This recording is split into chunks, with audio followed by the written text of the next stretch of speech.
Today on the Vince Everett Ellison Show, I have my first guest. It is the best guest anybody could have. It is the Queen of Atlanta and the host of the Standard of Truth podcast, Miss April Chapman. Stay with me. Tune into this great conversation today on the Vince Everett Ellison Show.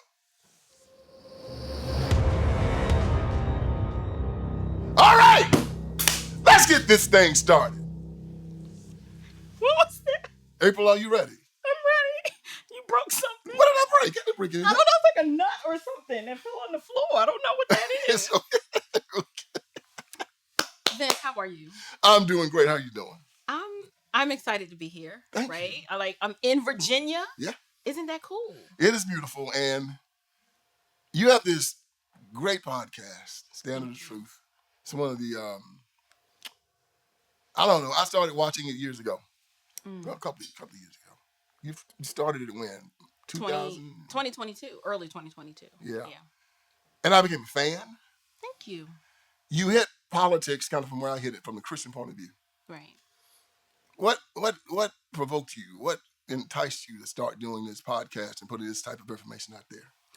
Well, I actually started on Facebook, right? Started on Facebook, just putting my thoughts out into the internet and talking with friends. And they were just saying, you have all these strong opinions about politics. And I was kind of getting involved in politics from a conservative perspective. And then when Trump started running, there was just all this energy surrounding conservatism, but specifically from a Black perspective. I didn't grow up knowing anything about what a conservative was. And so now that I'm embracing these ideas, it just seemed like a natural flow. My conservatism flows from my biblical worldview. Right. And so I was already mulling over these moral issues and these social issues from a biblical perspective. So to discuss politics was very natural to me. And I don't know. I just turned on the camera one day and just let it rip. Well, your show is doing great. I mean, it's really, it's expanded 3 or 4 times this year? It has. I think I'm hovering around 71,000. Now, so to God be the glory for that. When I came on your show this past May. Yes. Where were you? About maybe 20? I have no idea. Probably. About 20, between 20 or 23,000. And after that, you... Yes. So from my point of view, your show was at 20,000 before me, 70,000 after me, which means, ergo, your show became a success after I appeared on your show. I mean, anything is possible. You are the Vince Everett Ellison.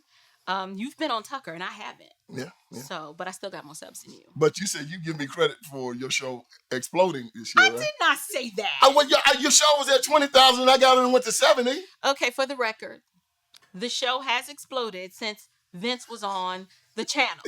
So we will attribute its growth to his presence and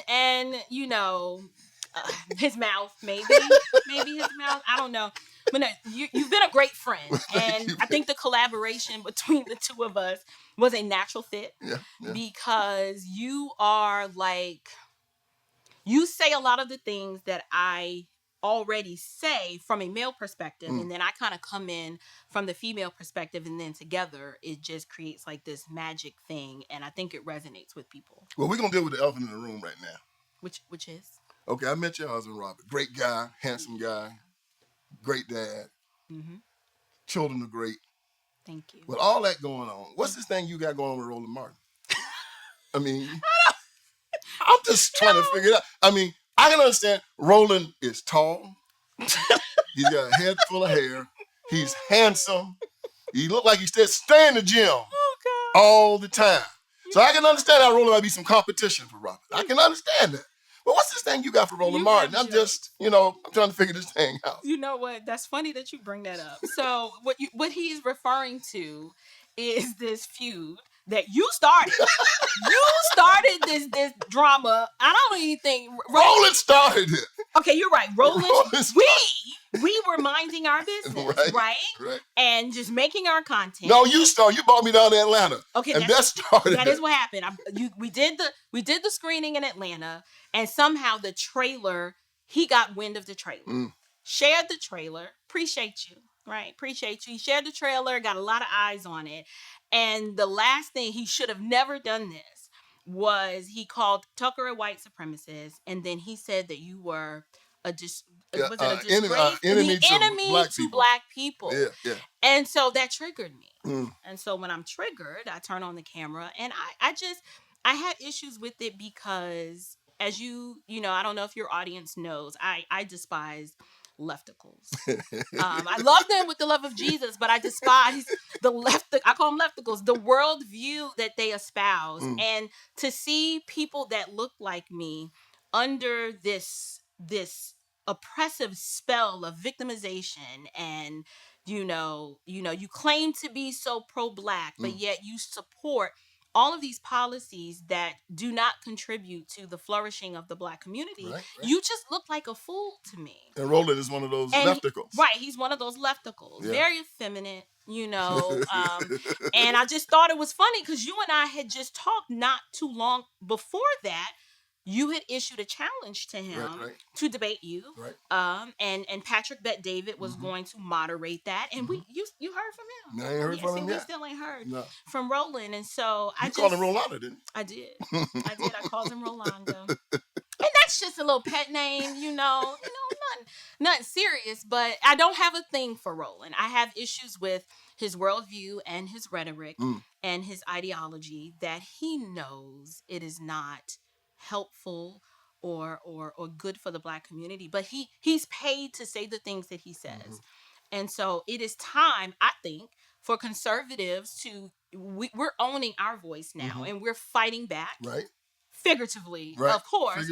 We are fighting back, and I guess they're just used to a certain brand of conservatism where we kind of just cower in the corner, like they used to do. No, that's not us. No, that's not us. Well, look, all right.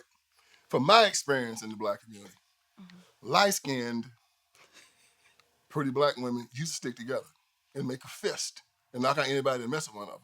Really? You kind of going against the grain on that because you and Kamala Harris has kind of got a war going on.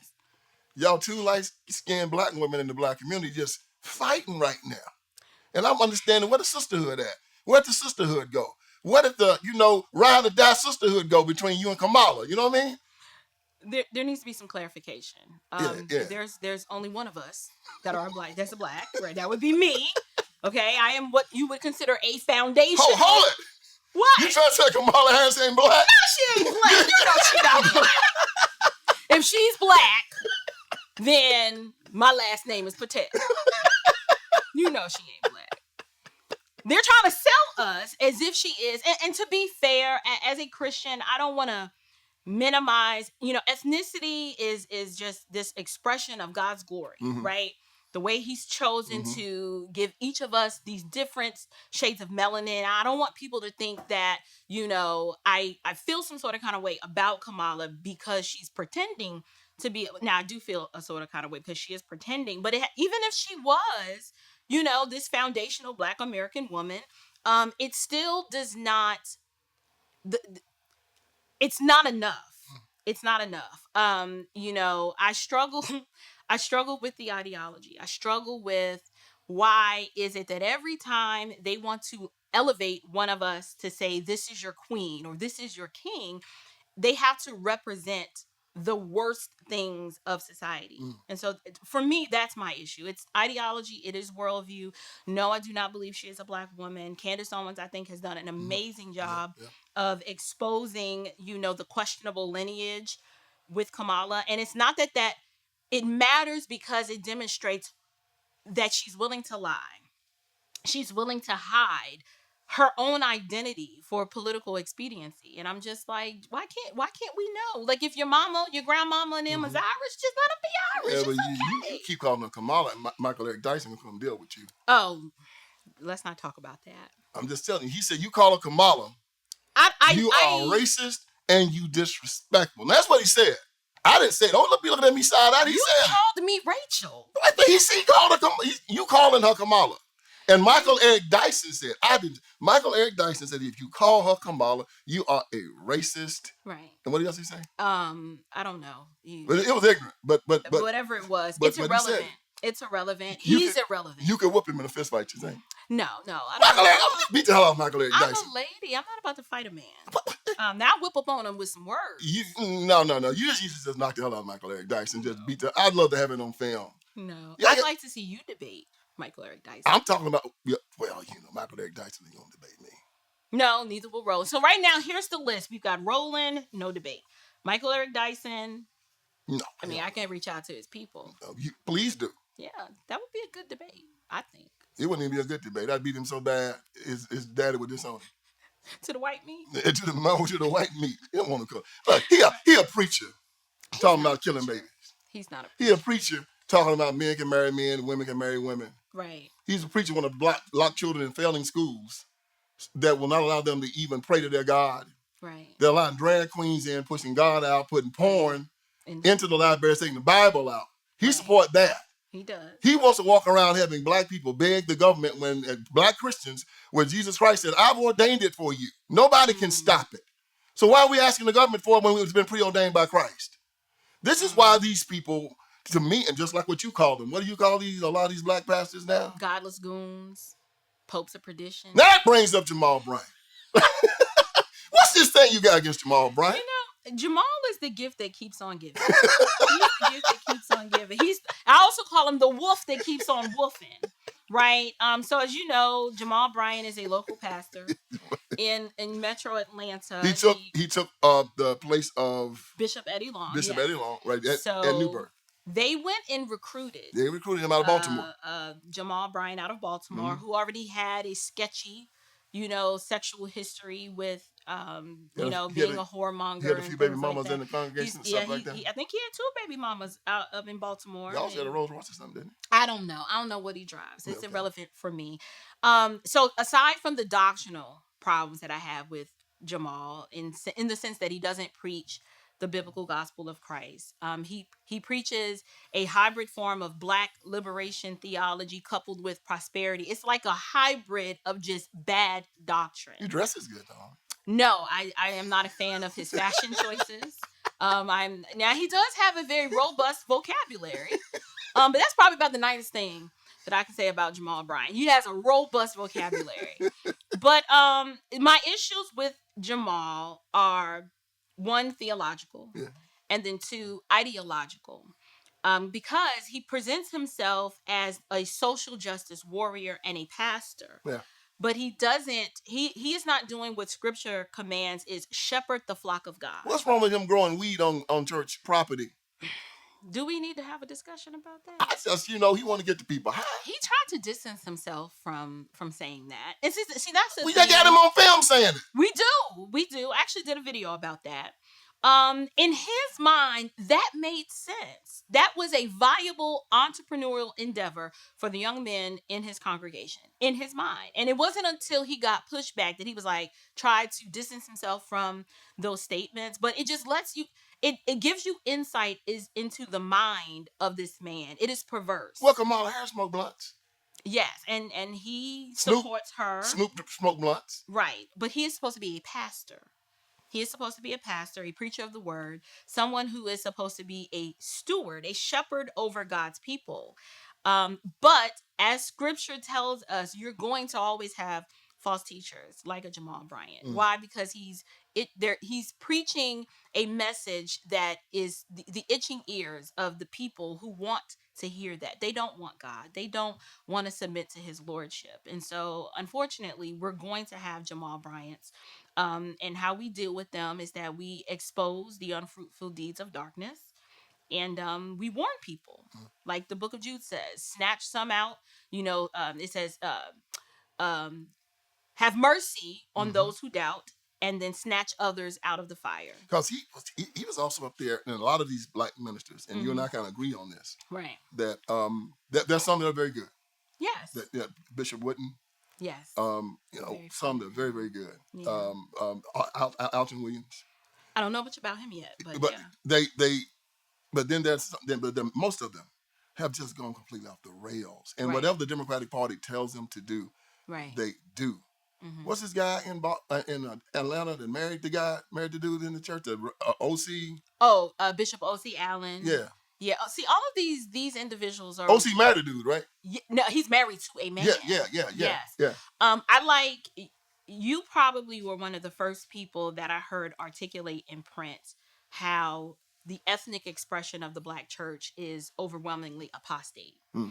And when I read that in your book and I heard you say that, I was like, that's it.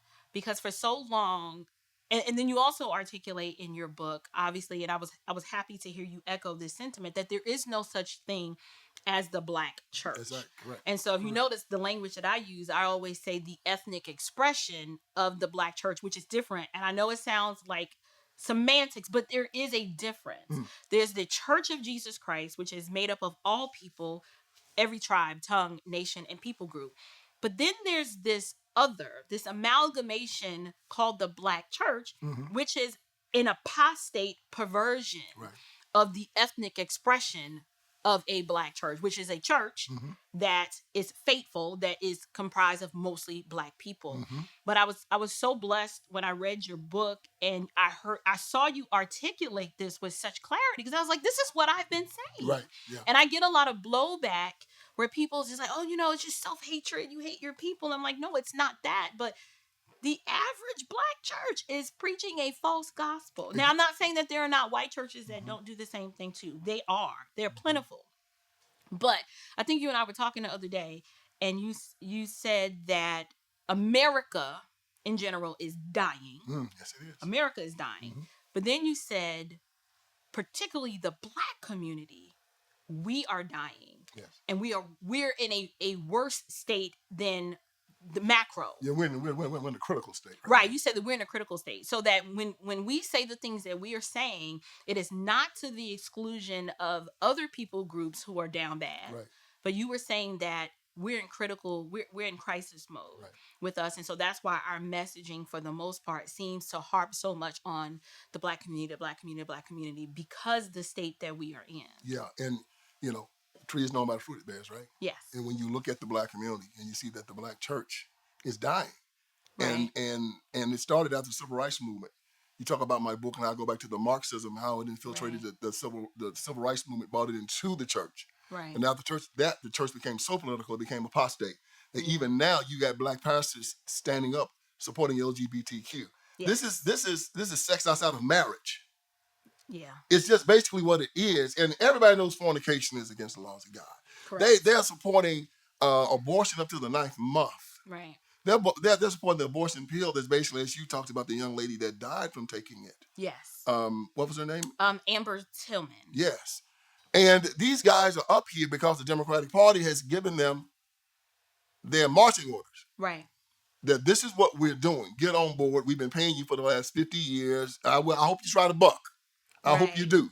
Right. And they are taking tons of money. And we've talked about how when they say that, these elections are on the up and up, we say you go into the Black community. Right. Street money, souls to the polls, polls. ballot harvesting. You call it what? Chicken and a pork chop? But a ball of liquor and a pork chop sandwich. It's been that way Right. for the last 100 years. And it hasn't changed. Right. Street money is part of what they do. You go to any inner city on election day, they're handing out money, they're handing out cards on how you're supposed to vote. Right. It is a machine. And I remember on election night, I was calling this. I said, watch any inner city area when you look at these states. Everybody else is going to have their numbers in around about 11 o'clock. Right. And then you're going to look at Fulton County, you're going to look at Detroit, you're going to look at Milwaukee, and you'll see them at 10, 11%. Because they're going to say, where are you? And we will fill in the difference here. And they always do. You're not supposed to say that. Right? Oh, that's not happening. That's what everything is fine. And I remember election night, I saw Fulton County about 11 o'clock. I said, look, they're 11%. There you go. And everybody else at 99. And I said, they're going to make up the difference in Fulton County. If they even have to print the ballots, they're going to do it because that's what they do. Allegedly. Yeah, allegedly. Yeah, allegedly, it's what they do. But anyway, tell me. You have to say that. Allegedly. Yeah. Of course, the Democratic Party has never stolen an election. Not at all. The Civil Rights Movement, the 1965 Voting Rights Act, had nothing to do with them stealing elections. It had nothing to do. Those are lies. Nothing to do with intimidation, the Ku Klux Klan killing you, and all this stuff. Nothing to do with all of the literacy tests and all of the poll taxes. Nothing to do with it. Never. Running people off their plantations if they registered. It had nothing to do with it. NAACP didn't have to come down and register nobody. Yeah, right. All right. Tell me a little bit about yourself, your origin story. Well, Where did April Chapman come from, and how did she start? My mom and my daddy. Your mom and your dad. Seriously. Well, okay. So, born and raised in New York City, the Bronx, to be specific, the Boogie Down Bronx. Very urban, you know, concrete jungle. And my parents were married for about 10 years before I came along. And then I became a product of divorce. So another broken home. And my dad is deceased. But I grew up single mom, you know, working hard, latchkey kid, Generation X. So, you know, we raised ourselves. Actually, you're an honorary member of Gen X. We're gonna let you win. We're gonna let you win I because appreciate cool. that. You right on the tail Thank end. you so very much. But I was always just really focused on education and academics. It was like an outlet for me, you know, growing up in New York City during the crack era. When you're walking to school and you see crack vials. I knew what a crack vial was. That was that time. Probably before I could add fractions. So you see crack vials, you see, you know, lots of prostitution. You see lots of gun violence, and this is before Giuliani came in. Right. This is during Mayor Koch, Mayor Dinkins. They were talking about putting a fence around New York City, just making a big prison out of it. Right. It was just really bad. Yeah. And so I had just decided very early on, I was like, I got to get the heck out of here. But I didn't know what that path would look like until middle school. So early on, like 10, 11 years old? Yes, I can't stand New York. Wow. Love y'all, but I don't like New York City. I just never felt like I fit there. And so, speaking of school choice, my mother was a proponent of school choice before school choice was a thing. Because our neighborhood schools were not that good. And so my mother was like, well, I want to put you in a better school. And so for middle school, I went to a performing arts middle school in Spanish Harlem. So that means at 12 years old. Like fame school? Yes. At 12 years old, I have to take a bus and a train just to get to school. 12? 12. Yes. My goodness. But it was an amazing experience because I was exposed. I was in a very closed environment that sheltered us from all the grit and the grime and the crime of New York City. And I was just allowed to focus on being educated. And that's what sparked an opportunity for me to go to boarding school. So for high school, I went to boarding school. As a matter of fact, we're in the state of Virginia. I spent 3 years of my life at St. Catherine's School in Richmond, Virginia. So you were actually at a boarding school? Yes, I lived there. Where you stayed there how many days out of the week? Every day. And you went home on? I only went home Thanksgiving, Christmas, spring break, and then the summer. How you like it? I loved it. Really? Best experience of my life. Yes. You are the only black person I ever met that went to boarding school. There are lots of us, kind of, sort of, not really. How many were there? That were boarders? Okay, me.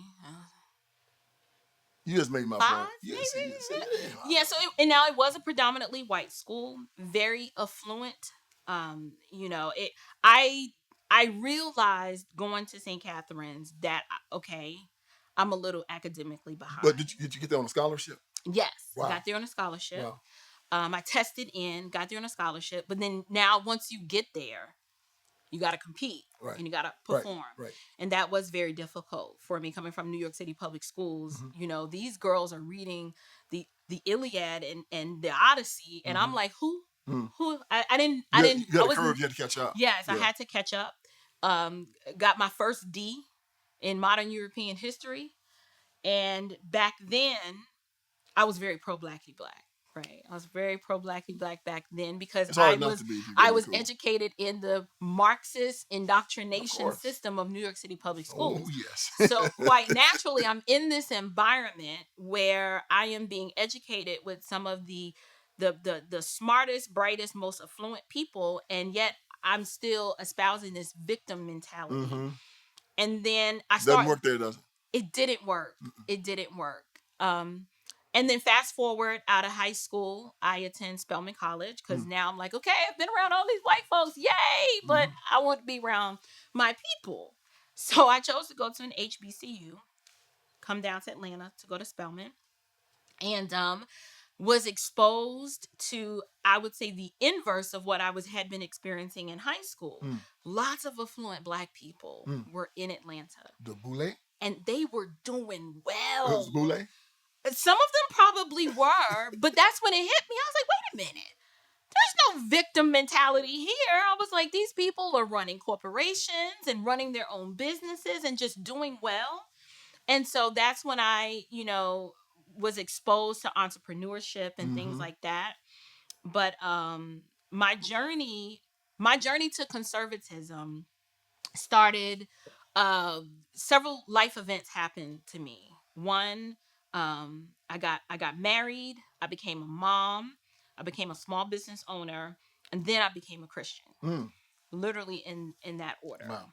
Those 4 life events is what sealed it for me to help me realize that liberalism was not working for me. Opens your eyes, doesn't it? Feminism was not working for me. I grew up in a family of feminists. I know what it's like to live under matriarchal squalor, which is this term that I've ascribed to a heavy matriarchal, just mama and big mama and grandmama and them is running everything, and there are no men around. Running the men out. I had never seen a healthy marriage before, a man and a woman staying together in a bona fide state of marriage and then having children. That was foreign to me. My sister and I are the only ones in our family that have been married to the same man for a long time. She's got 42 years in with the same man, and I've got almost 17. Congratulations. That's new for us. Yes.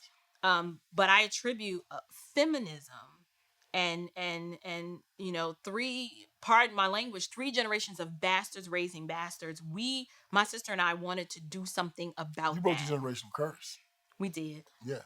We did. But to do that required humility. Yes. It required, you needed to be, I would say, broken to realize that I don't have it all figured out. I am not equipped to lead. Or should I say that God has established certain roles between men and women, and that healthy societies function best when the family is intact. Now, see, it's interesting because you're one of the few, and this is one of the things that caught my attention about your show. Okay. And when you called and asked me to come down to Atlanta to sit with you while you preview my movie, I happily accepted. Thank you. And then I had the opportunity to come to your home and see your children, your family, your friends, your beautiful house. And I said, you have the credibility to talk on these issues. The things that you've just said in many Black churches and many feminist and liberal and Marxist societies would make their heads explode. Right. But because you're an educated, successful Black woman that can articulate it and defend it, this is why your channel is exploding. People know it's truth, but people also recognize the bravery that it takes for you to say it. And you say it not just bravely, but you say it with conviction. It's funny that you call that bravery, though. That's just my lived experience. I never looked at it as, oh, you need to be brave and talk about these things. Right. I was just expressing through my experience, knowing what it's like to live with no man around to provide order and structure and discipline, and then being on this side saying my life would be vastly different. My children's life would be vastly different if family wasn't the cornerstone with God at the helm, right? And then a natural order where the woman is submitting to the man, and then the children come up under that. It is a safety. It is a shelter that insulates your children and your home from what's going on out there in the culture that is telling them the opposite. That's telling them that 2 mommies are okay, or 2 daddies are okay, or you don't need a man. You can have it all by yourself. Those are lies that so many women in my generation listened to. And many of them did not realize that they were lied to until it was too little too late. Why do they press these lies? They look at the stats. They know what's going on. They know that we got 5 times more men in prison. They know that the 80% of black children are being born out of wedlock. Right. They know that that we are in American society, we're at the lowest realm of anybody when it comes down to how much money we make, how many homes we own. With the top of everything bad, bottom of everything good. They know it. They know that our schools are terrible, the worst schools in the industrialized world. They know it. Right. Then why don't they change this? Why don't they keep it going? Like you just said, there is data and evidence that shows that what you're talking about works. They know it works, but they fight against it. Why would they do such a thing? And plus, they know America's dying. Right. That our birth rate is at 1.6%. It has to be at 2.1 for us to replace ourselves. That's very scary. They know that. And then they press the abortion pill. They press gay marriage. Yes. They press LGBTQ. They push all of this stuff knowing that the nation is dying because of this. Why would they do such a thing in your opinion? And when you say they, who are you referring to? The people in power, the people over the black community, the people that are in charge of it. You know, I call them the Iron Triangle. Right. Most black preachers, most black politicians, and most black civil rights workers. You call it the Afrostocracy. The Afrostocracy, right. Who are? Those are your politicians, your preachers, your pundits, your performers, and your professors. Those are the 5 P's that govern and gatekeep within the black community to push the very things that you're saying. Sure. They do it, obviously, there's a money component involved with it. You know, if someone will pay you to echo certain talking points and you're looking at it as, well, I got to take care of me and mine. Paying?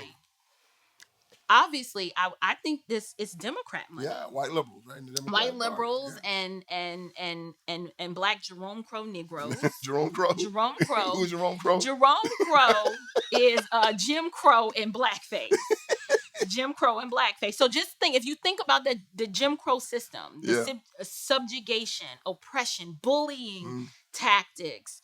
Jerome Crow is just black people who are doing that. Think of Joy Reid, Roland Martin, right? Think of Michael Eric Dyson, Al Sharpton, Ben Crump. All of those are Jerome, your boy, Clyburn. Oh, yeah. That's a Jerome Crow Negro. Show Absolutely, where they are affluent. They have money. They have resources. But what they want to do is shame you for daring to think different.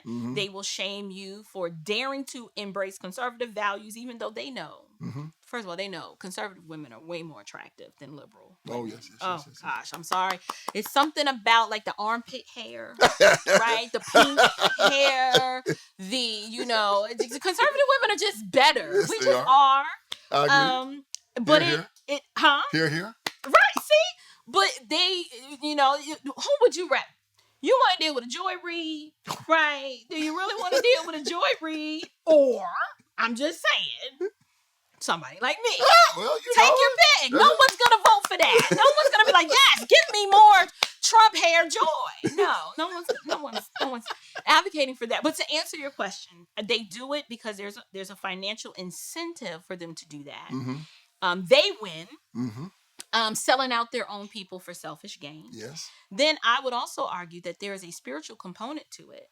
If you think about, and there's a spiritual component to it, and then the social component to it.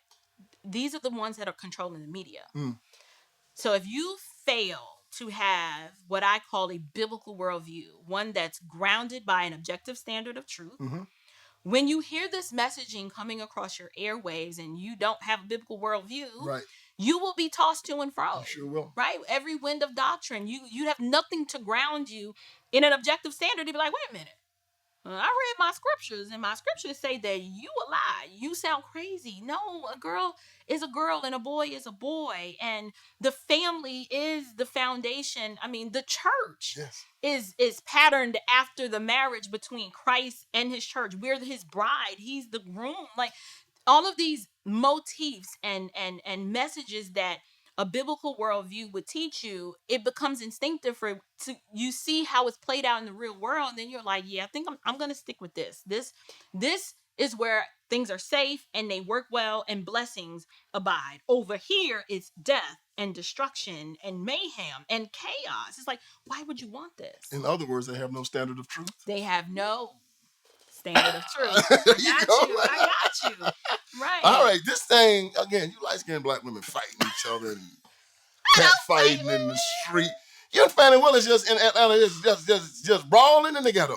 No, that's Fonnie, her ghetto self. Now, Fonnie might snatching the weave. She's from LA. Snatching the weave out of Fonnie's head. No, I don't have a weave. I know you know. I said Fonnie got weave. You snatching the weave out of Fonnie's head. Right. So, you know, it's funny that you bring up Fonnie Willis because she is elevated as this is your queen. This is the epitome of womanhood and what you should aspire to. Oh, the ladies shouldn't be drinking Great Goose. Yeah, she get loose on the goose. She definitely gets loose on the goose. But she's free to do that. The question you need to ask yourself is, why is this kind of woman... You are cracking me up. I can't believe you asked me that. What she funny said she drank Great Goose. They said in the court. They did. She did. They did. Seriously, though, the question you need to ask yourself is, why do they prop up women like that? Why do they prop up women the same like reason that? they prop up Snoop and Flavor Flav, because that's how they see us. These people are always, they're going to find the ones that are going to do what they're told. Get Trump. Right. That's your job. I don't care how you get it. Right. Get it. And just like Letitia James. Right. Same things. What is little fat dude up in Manhattan? The little fat DA? Alvin Bragg. Yeah, look like a basketball with hair. Alvin Bragg. He look like a furry too. Yeah, they all look like furries. They weak. Little weak beta man. Yes, a boss. Yes, a boss. Just give me the job, boss. Give me the job. And just contorted the law. And then these judges, after they find him guilty, look and say, man, what the hell y'all been doing? That's crazy. Right. Y'all can't be doing. Find out who's just taking money. Give it to the boyfriend. Yes. Let's go party. You know, they say he's missing. Now, I don't know how true that was. It came across my timeline. I'm not sure, but they're saying they can't find Nathan Wade. He was supposed to report for something, but I don't know. I could be wrong. There it is. I mean, you know, these are not the best of us. They are the worst of us. They are. How do I know? A tree is known by the fruit it bears. The fruit it bears. The fruit. You look at the Jewish community, how they strive in America because their elders look out for the best interests of the Jewish community. The Indian community. I mean, when you look the top 20 Fortune 500 companies, about 10 of them are run by people of Indian descent. Google Indian. I mean, they're great. They're quiet. They work. They do. Hotels, convenience stores, doctors, they do well. You look at the Asian community. Same thing. The elders are looking out. They look out for their people. And then you look at us. They've been selling us out since George Washington was president. Right. And it never stopped it. You said something interesting, and I don't remember if you said it to me or if I read it in your book and was hearing it in your voice, but you talked about how within the Black community, how we're the only people group that did something that was against nature. You talked about how normally in the wild, not that you were referring to us as animals, but you were using this analogy. You said in the wild, animals of the same kind stick together. Right, they herd together. They herd together for survival. Right. And you said what happened in the civil rights movement was completely against nature because for the first time in history, we actually were trying to separate from the herd, which provided safety and provision and protection, to purposely integrate with, I guess you could say, the enemy? Yeah. Is that how you worded it? And it wasn't the Christian white people who loved us. It was the terrible white people, Ku Klux Klan. Right. The racists, the ones that told you, I hate you. Right, I don't want you here. You know, Clarence Thomas went to a Catholic school in Georgia and got a great education. Right. But he went with Christian white people that had no problem with Black people. Right. So they existed down south, and we congregated and lived with them. But then it was that element out there that was very cruel. Right. And they were trying to integrate with that element, and then that element said, send us the children and we're going to destroy them. I guarantee you.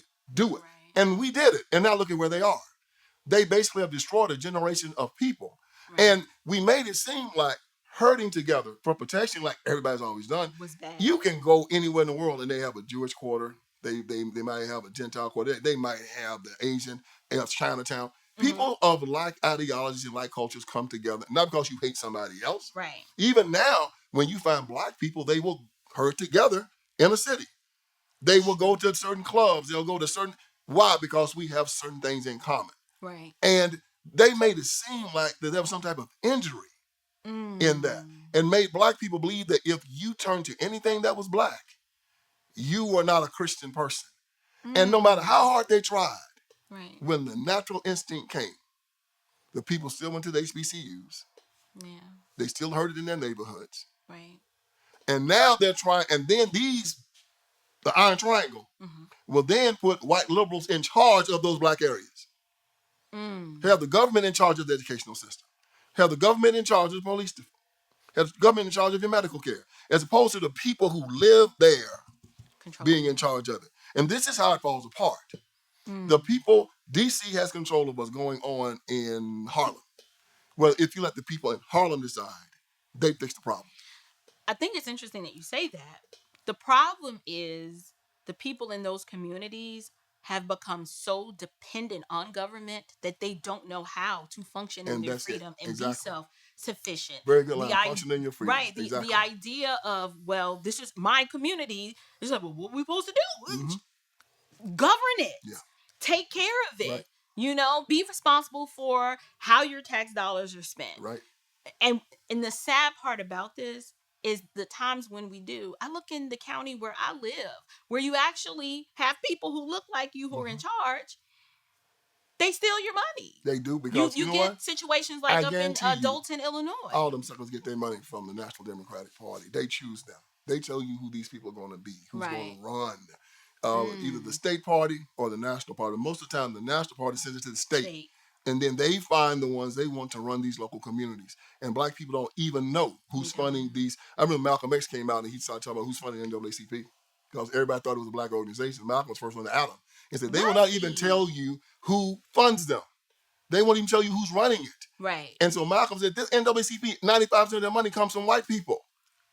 You know, the Spring Garden Award was from a white Jewish guy. These liberals always ran these black civil rights organizations. You know about the SELC. Right. You had Stanley Levinson bankrolling it, and the communists and the Marxists and Jack O'Dell. King was just a front man. I'm going to do a show on that. Yeah, it's always been that these liberals understood, just like they understood on the cotton plantations. We got to keep the black people or we die. We have to. They will lose this election with Kamala Harris to keep the black people voting for them because they're looking at another election ahead. Joe Biden was going to lose the black vote. Wait a minute. You got to say that again. You are asserting that the Democrats would rather lose this election if it means that they don't lose more of the black vote. More of the black vote. They have you got to flesh that out for me. Okay. They got to have 90% of the black vote. But they've lost that. To win. That's a fact. But they thought that they could get it back with Kamala Harris, even if they were going to lose more white men. Right. Even if they were going to lose probably more white women. We don't have a chance if black people leave the Democrat Party and go to the Republican Party. But they're leaving. Some are. Their calculation is if we get a black woman, like we got Barack Obama, when Barack Obama won, we got 90% of the black vote. Right. And we were solid. Man, we are at 65% of the black vote now with Joe Biden. We're going to die. Right. What do? Get a black woman in. And then the black people come back, and even if we lose, because if we lose them with Biden, we'll never get them back. But I don't believe that they've been successful in the acquisition of these blacks. You know why? Because Donald Trump was smart enough to say, well, last time I checked, she was in it. Ain't even black. And that's when the thing went bam, and they went crazy. That's why I said it was a genius move, because nobody ever questioned her blackness before. Right. No one had ever questioned it. And then Donald Trump gets up there at the black. That's it. Why is Donald Trump going to this black childless thing? I mean, you know they're going to ambush him. Right. He had a plan. You think there was a plan all along? Hell yeah. Donald Trump. He walked up to the first thing he said when they asked him about it. He's waiting for it. He said, well, up to 3 years ago, she was Indian. She just turned black. And then it all exploded. I had not questioned her blackness. Right. I don't know if you had. And then we all started looking. He said, I will be. She is in there. But isn't it funny how the side that is the champions for DEI now wants you to ignore the fact that she's fake black? Exactly. She's fake black. And you're just supposed to agree and say she is. And you have to accept it now without any evidence. And she won't even, if you ask her about it, it's just a business. She won't even try to defend it anymore because she knows she's lying. She knows she can't. So with that being said, you're saying that they ran Kamala in order to try to get some of that black vote back. They have to have it They have to. But it's not enough. Most of the black men I know, they're not voting for Kamala. Well, that's the thing. See, when Trump came out and threw that message out, right, that she probably ain't black. mm-hmm. Even black men like me would say, "What?" And we look back and like, oh my goodness. And now you say she's passing, she's a liar, she ain't black, da da da da da da. So that little kick they were going to get from having the first black woman running, and see, still a lot of black women haven't agreed on this yet. Right. They still trying to say she AKA and she still don't care. They don't care. But see, there's going to be enough. I believe they're going to lose more than they thought they would have lost. Right. Because of Trump's missive and letting everybody know that she is not black. So the Democratic Party even thought that Kamala was black. And then they come to find out she's not. They say, oh, my So now God. do you still think that they, well, one, I don't think she's going to win. Not legally, not legitimately. Right. I don't believe she's going to win the Electoral College. I don't think she's going to get enough of the popular vote. But my question is, you said something about 2028. Mm-hmm. Do you think at this point they're so evil? I can't even say that they'd be willing to be like, okay, we already know we're going to lose this. Let's have our sights set on 2028. Mm-hmm. They got something up their sleeve. They always do. There's something up their sleeve. It's not a matter of if, it's when. The thing is, though, they couldn't let their blacks get off the plantation. They could not allow that because they know that they got to keep 90% of the black vote in order to survive. If they lose it, good. Illegals. But they thought that Kamala was going to bring that black vote. That's why everybody stepped back and let her have it. Because they said the one thing we cannot do is lose the black vote. But how valuable is the black vote now that we have the illegal immigration element added to the mix? That's why the Supreme Court's so important. Because the only way these illegals ever get a chance to vote, the Supreme Court has ruled that they can, that they are legal citizens and that they can vote.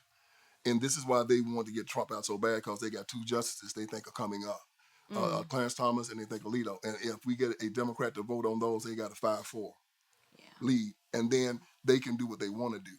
The Supreme Court says, we tell you what the law is. They can apply the 14th Amendment to anything they want. Anything. So you're saying that they could apply the 14th Amendment to somehow legitimize these illegals for the purposes of voting? There was a Supreme Court case called Plyler versus Doe. Okay. It's very obscure, but it's very powerful. The state of Texas will not allow illegals to go to public education. They said, you got to show that you live here, that you have residences, da-da-da-da, and the illegals couldn't show it. Right. So they took the state of Texas to the Supreme Court. The Supreme Court ruled, if these children are in your state, you got to send them to school. That's why the children of illegals can go to public schools right now. Now, they said that if you don't want them to go to your schools, don't let them come over here. But your job is to keep them out. But the border was left compromised. And that's the federal government. Right. They say if you let them in, you got to educate them. And if you don't educate them, keep them out. Right. They'll say the same thing with voting. Are you sure? They did it with Plyler versus Doe.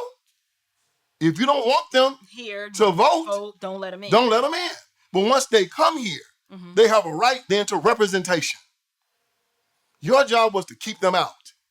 You didn't keep them out. So therefore, now that they're here, you're not going to make them a permanent underclass. I know the game you're playing. You want to bring these 4 people in here, and you want to make them a permanent underclass and have them work for you for pennies on the dime. We ain't going to allow it. If you let them in, you got to take care of them. So keep them out. That's the Supreme Court. That's Plyler versus Doe. Right. And they can do the same thing when it comes down to voting. If you don't want them to vote, you don't want them to be citizens, don't let them over here. So in light of that means that there is a high chance that they will be casting their vote in this election. Well, not now, because Supreme Court is not. They're trying to get, right now they're holding up the budget in the House because they want, there's a part of the budget where they're saying they want every person to show that they are citizens before they can vote. Right. And the Democrats are holding that up. So I don't know where that is now. I got to check and see where that is. But that was the big sticking point for a very long time. They want proof of citizenship before you can vote in the United States of America. And the Democrats said no. Now, why would they say no? Exactly. There you go. Because they want them to vote. There it is. So, but the Supreme Court can do anything it wants, just like it said gay marriage. Men can marry men. I mean, and they hit it with the 14th Amendment. Equal protection. They can say equal protection when it comes down to illegals and citizens. Equal protection. They're here. They can do that if they choose. They can take the law and contort it any way they want to. Right. And this is what the Democrats are depending on. They're just not letting 15 million people over here because they just got nothing better to do. They got a plan, and it's a long-term plan. And they know that they can get justices on the court that will do whatever they tell them to do. Wow. And that's their plan. This is why they want Donald Trump to lose so bad. They think Clarence Thomas or Alito are going to retire or die, and then they can replace them. But if Trump comes in, they think Alito and Clarence Thomas might just step down, and then Trump can replace them with Joker 35 years old and keep the majority forever. Either way. But they wanted to use Kamala for one reason. They wanted to make sure that if they lose this election, we still got our 90% of the black vote, because we think in 2028. Do they really have that high of a percentage of the black vote with Kamala? No, not now. Right. They thought they would. Until Trump threw the bomb in there. Right. And so messed since the that whole has happened, thing up. Based on where the numbers are now, it's not enough. It's not enough. This is why I think she's going to lose. And this is why they're in panic mode right now. Okay. And they're saying that, oh my God, we're going to lose this anyway. We might lose the black vote with it because we've been lying about Kamala Harris being black. She's actually Caucasian. And we've lost a lot of credibility behind this. Right. So now it might be just a big catastrophe for them, which I believe it will be. Right. But that was the whole thing behind Kamala Harris. The black community is still how they see it, the cotton pickers of their party. I call them the electoral serfs. That's who they are. Right. Instead of picking cotton, now they pick votes. And they have to have them. Got to have them. They got to have them. All right. I want you to talk about this because I know it's something that's very important to you. Abortion, and then how Christianity is the answer, true Christianity. Right. To what ails America, and especially what ails the black community now. Because like you said, we talk about the black community because we go back to the parable of the lost sheep. Jesus Christ said that the good shepherd will leave the other sheep and go get the one that is lost, the one. And right now, most of America is doing well, and the black community is the lost sheep. Right. And we kind of going back to say, look, y'all, as a nation, we have to go back and get these people and help them, because right now they're being ravaged by the Democratic Party. They are. I mean, you're taking the children and you're transitioning them in public education. You got, they push this transgender thing, and 67% of black men that are transgender have HIV. You did. You have the family still being destroyed. We are now below the rate of replacement. We're dying. Yes. We're actually dying as a people. It's a fratricide and a genocide all tied together. It is. And the Democrat, and then they've apostated the black church. Mm-hmm. They've made it where it is just a relic of what it used to be, where it's designed, the original design was get you prepared to live in the presence of Jesus Christ for eternity. Right. That was its design. And now its design is to just get liberals elected. Yeah. So talk about abortion and how true Christianity is the answer to the things that are really, really ravaging America right now, and the black community in particular. I think abortion is one of the greatest tragedies of our modern history. I think about, what side of this argument would I be on if this was slavery? Yes. Right? You had, the North saying, oh, well, if the folks down there want to have their slaves, let them have their slaves. And some states, if you want to be a slave state, you can. And then if you don't. But it really came down to the personhood of the humanity of the African slaves. That was the sticking point, that we realized that these are image bearers. And when Dred Scott said that they weren't even people. Right. And they said, no, we can't have this. Right. So you're dealing with image bearers. And it's the same thing with this abortion issue. This is child sacrifice. This is a worship of Molech and just bowing the knee to the idol of everything. And the children are the sacrifice. Whether it's women who want to have this robust career, chasing everything that's not going to give them any sort of joy or has any eternal value, but it's just focusing on self and what they want, and what makes them happy, and it's just, I believe, abortion is a reflection of the state, the mental state, and the spiritual condition of the women in this nation. If you think about, you have women now who, the modesty is off the table. Forget modesty. Yeah.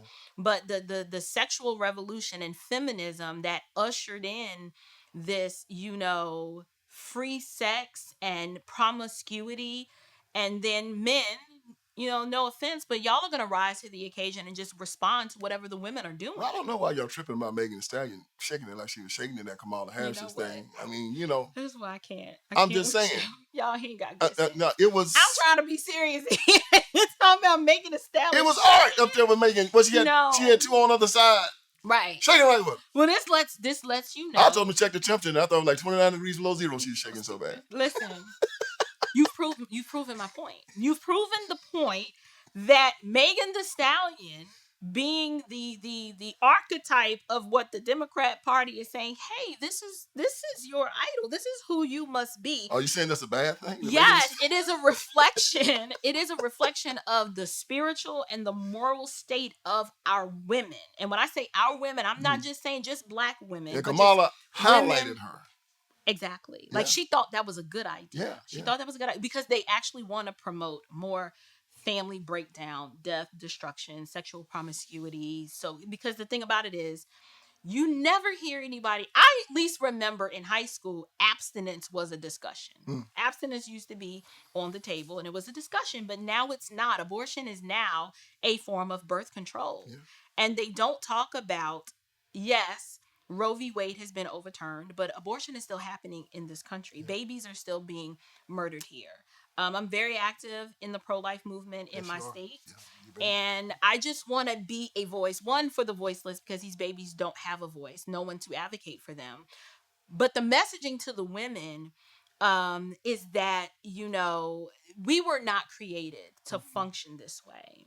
It is unnatural for human mammals to want to murder their own offspring. That's letting you know that there's something spiritual at work here. We have murder on our minds. And we have murderous hearts. Margaret Sanger, Planned Parenthood, started it up with the Negro Project. Absolutely. And who's the one that helped her out with the Negro Project? MLK. So MLK was the first recipient of the Margaret Sanger Award that's right. in 1966. Mm-hmm. And W.E.B. Du Bois was on the board of her first Negro birth control clinic in Harlem. Yeah. And so this has been a long journey of selling the Black community on death, murdering your own progeny, be sexually promiscuous, and at the end of the day, money is a driving factor to all of this. Yes. At one point, I was going to say, yes, it is genocidal, and they want to see less Black people. There is a component to that, but this is really about money. The amount of money that is generated from the abortion industry, not just in the actual chemical or surgical component, but the pharmaceutical component. These drugs, they're making a lot of money. And then you've got the aftermarket, that the money that's generated from the research and the body parts. They're selling these things. I mean, it's one of the most sadistic things I never would have thought that this would be, common conversation across the dinner table, but it is now. But I think it's a reflection of the moral condition of our women, which brings me to your next point. You asked about the Christian faith. Is Christianity the answer to this? And absolutely, I would affirm that it is. A lot of the things that I talk about on my show, I root my views and what I think about all of the things that we've talked about. It's rooted from my biblical worldview. And it's a gospel-centered approach, because the gospel is the only thing that can answer. It's the one answer that can answer so many different problems, because it's the only answer for our sin problem. Yes.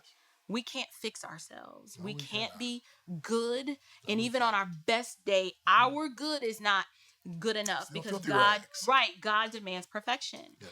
And so the message of the gospel, when preached in its full authenticity, without the added layer of, come live your best life now. No, believers, we are never promised to live our best life this side of heaven. Right.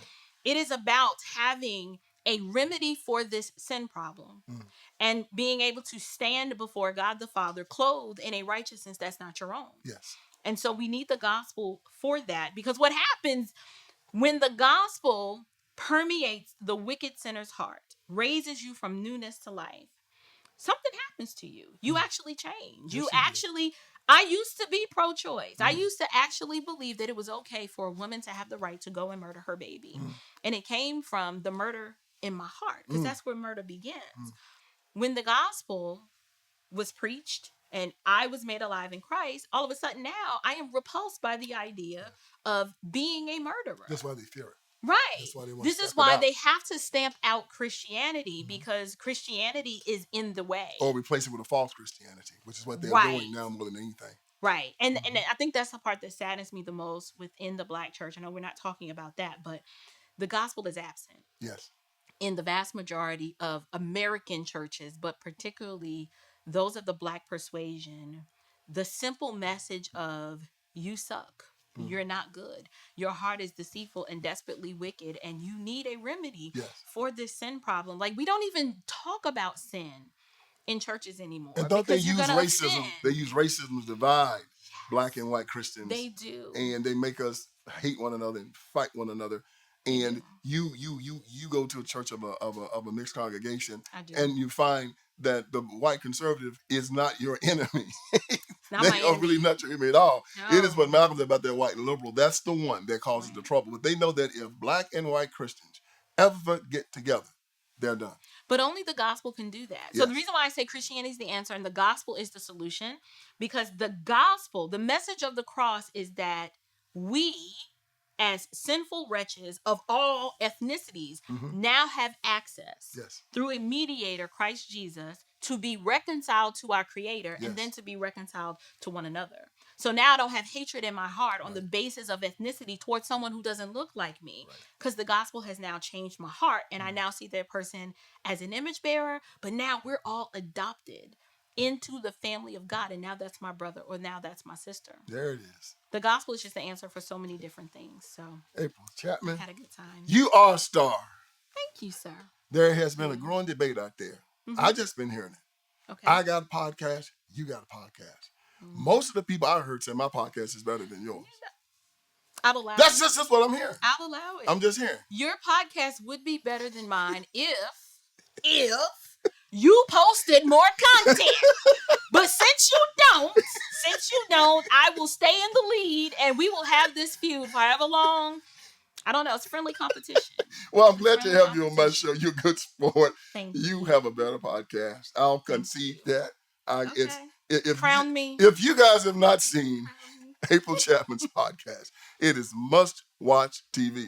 I cannot watch it before I go to bed because I'm up all night laughing and throwing my fist through the whole thing, and I get too excited afterward. Look, my brothers and sisters, God is in control. Yes. We are here to just give you information. We're here to try to help our citizens, our people, our country. And I can say this for April, we are here to wake you up. Hope we did you some good today. So come join me again next week for the Vince Everett Ellison Show.